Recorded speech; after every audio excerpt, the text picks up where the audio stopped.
Praise the lord. జనవరి 1వ తేదీ 2000. ఈరోజు దేవుని వాగ్దానం.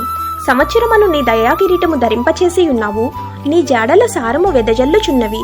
కీర్తనల గ్రంథం 65వ అధ్యాయం 11వ వచనం.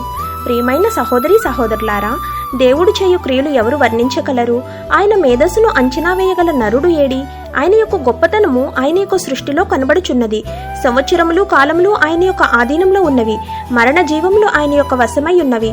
ఆయన ఎల్లప్పుడూ నీతిమంతుడై, ఆయన నీతికి స్థాపకుడై కొలమానమునై ఉన్నాడు. సముద్రములకు ఎల్లెలు చేసి వాటికి సరిహద్దులు నియమించినవాడు. ఇంత గొప్ప దేవుణ్ణి మనము ఎంతో సాధారణంగా విసర్జించున్నాం. ఈ నూతన సంవత్సరంలో మన యొక్క అనుదిన జీవితంలో దేవుణ్ణి అంతర్భాగంగా చేసుకుని ఆయనతో సహవాసము చేసి ఆయన పిల్లలగుటకు మనము ఆశ కలిగి ఉందుముగాక. ఒక సంవత్సరమును దాటి మరి ఒక సంవత్సరంలోకి వెళ్ళుచున్నాము అంటే అది మన యొక్క గొప్పతనము కాదు, కానీ దేవుడు మనకిచ్చుచున్న తరుణములు. ఆయన కృప మన ఎడల అధికమై సంవత్సరమును దయాకిరీటం మనకు ధరింపచేసి ఉన్నాడు. మనము దేవుణ్ణి ప్రేమించటానికి ఆయన ఆశీర్వాదములు కాకూడదు, కానీ దేవుణ్ణి ప్రేమించటానికి దేవుడే కారణముగా ఉండవలను. దేవుని స్నేహితులుగా, నమ్మకస్తులుగా, ఇష్టానుసారులుగా జీవించుదుము గాక. ఆమెన్. God bless you.